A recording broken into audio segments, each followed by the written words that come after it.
안녕하세요. 필도TV의 제이정입니다. 그동안 잘들 계셨죠? 지금 밖에는 비가 어마어마하게 쏟아지고 있습니다. 한번 들어보시겠어요?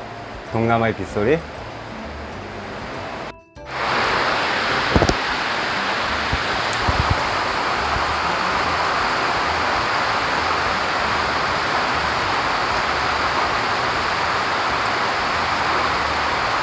정말 살벌하게 오죠?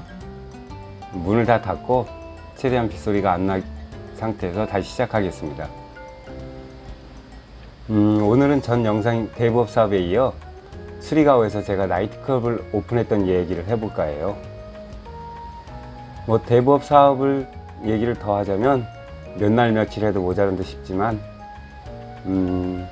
대부업을 하면서 있었던 에피소드는 다음 기회에 더 하기로 하고요. 나이트클럽은 제가 2015년 5월에 오픈해서요 2021년 작년에 정리를 했습니다. 너무 힘들어서 닫았고요. 저에게는 참 정도 많이 들고 추억도 많은 가게였어요. 제가 필리핀 와서 저와 40대의 절반을 같이 보낸 가게인데 정말 씁쓸합니다. 그럼 제가 나이트클럽을 어떻게 오픈하게 됐는지 말씀드릴게요. 그렇게 제가 랜딩 사업을 하면서 수금 사원들이 들어오고 하루 일정을 끝내고 나면 6시, 7시 정도가 되는데요. 일이 끝난 후엔 직원들과 집에서 밥을 먹든 아니면 나가서 밥을 먹든 하였어요. 어떻게든 저녁을 먹고 나서는 8시나 9시부터는 매일도 쉬지 않고 매일 술을 마셨습니다. 이 집 저 집 돌아다니며 맥주 1병, 맥주 2병을 매일같이 먹었어요. 혼자서 외롭기도 하고 그때는 맥주가 제 애인이었어요. 지금도 마찬가지지만요. 그리고 그때 수리가오는요 유흥이라고 할 수 있는 곳도 없었어요. 그냥 맥주만 마시는 맥주집 아니면 조그만 동전 넣고 노래도 해가면서 마시는 그냥 노상의 맥주 술집. 그나마 조금 유흥 같은 곳은 그래도 가수가 좀 나와서 노래도 하면서 구경하면서 술 마시는 집. 저녁 10시 넘으면은 나이트클럽도 아니고 그렇다고 클럽도 아니고 그냥 가수들 나와서 노래하고 음악 나오면 그냥 모여서 춤추고 하는 그런 집이 전부였습니다. 그런 가게도 몇 군데 되지도 않았고요. 마닐라나 세부처럼 화려하고 세련된 곳은 전혀 없었습니다. 그냥 오리지널 로컬 술집들이었죠, 다. 시설들은 형편없었고요. 선풍기라도 있으면 감사했고요. 그것도 없는 집도 많았고, 에어컨 같은 건 아예 기대도 할 수 없었고요. 그랬던 수리가오에서 갑자기 어느 때부턴가 인테리어 바람이 불기 시작합니다. 게코스바라는 클럽이 생긴다는 소문이 나기 시작하면서요. 하여튼 저는 매일 이렇게 1년이라는 세월을 랜딩을 하면서 똑같은 하루를 보냈어요. 그러던 어느 날 봤죠. 가는 데마다 사람들이 많고 술 마시는 사람들이 많은 거예요. 고급지고 그러진 않지만 어딜 가든 사람들이 많고 하다못해 길바닥에 앉아서 술 먹는 사람도 많았고요. 그래서 저는 어느 날부턴가 술집을 갈 때마다 사람 수를 세보기 시작했어요. 9시부터 새벽까지 술 마시는 사람 숫자를요. 가는 곳마다 사람이 많았으니까요. 9시부터는 어느 집을 가서 몇 병을 마시면서 몇 명인지 쉬어보고 10시에는 또 다른 집을 가서 몇 명 정도인지 세보고 이렇게 시간을 바꿔가면서 가게들을 차 돌아다니면서 사람을 세기 시작했어요. 그렇게 한 새벽 2시까지인가 하고 집에 들어오고 그 다음날도 똑같이 했고요. 그렇게 2개월인가 한 것 같아요.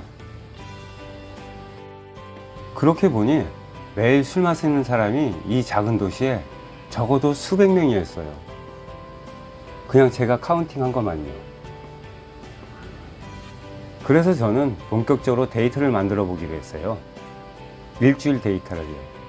랜딩일이 끝난 후에 직원들을 불러 술집을 지정해주고 맥주값을 한바게스 값을 지어주며 시간대별로 사람을 세고 그걸 수첩에 적게 했죠. 그 다음날 출근해서 그 데이터를 저한테 주었고요. 그 결과 저는 정말 깜짝 놀랐습니다. 어느 정도는 생각했지만 그 숫자가 제가 생각한 그 이상이었습니다. 평일은 항상 수백 명이 넘었고 금토 같은 주말에는 1,000여백 명을 항시 넘었습니다. 그렇다면 저희가 세알리지 못한 사람들을 한 50%라고 봤을 때 주말에는 수천 명에서 평일날도 수백 명에서 1,000명 가까이는 된다는 소리였죠. 그때 저는 생각했습니다. 아, 이거다. 그때부터 저는 랜딩을 하며 건물을 알아보고 주류 원가 등 필리핀 술집의 유형과 오픈을 위한 그 기본 사항들을 체크하기 시작했습니다. 그리고 수리가오 이곳에는 없는 다른 형태의 술집을 찾아보기 시작했죠. 그 결과 제가 결정한 것은 나이트클럽이었습니다. 이들이 좋아하는 밴드가 있고 거기에 DJ를 접목시켜서 밴드와 DJ가 돌아가면서 플레이하고 이들이 좋아하는 춤을 마음껏 출 수 있는 곳을 만들기로 했습니다. 규모는 최소 동시 입장 인원을 500명 정도에서 1000명 정도로 장소를 물색했고요. 그런데 여기에서 큰 문제점이 부딪히게 됩니다. 이런 시골 시티에 그런 큰 건물이 없는 거예요. 저는 수금 사원들을 시켜 수금을 하면서 큰 건물을 임대할 수 있는 곳이 있는지 찾아보라고 하였고 아무리 찾아봤지만 그런 장소는 없었어요. 그러던 중에 전에는 학교였고 지금은 거버맨에서 사용하고 있는 건물이 있는데 그곳이 6개월 후에 정부에서 건물을 줘서 이사 간다는 거였어요. 건물도 수리가오에서 제일 큰 건물 정도가 되었습니다. 그래서 저는 그 건물을 확인해 보기로 했습니다.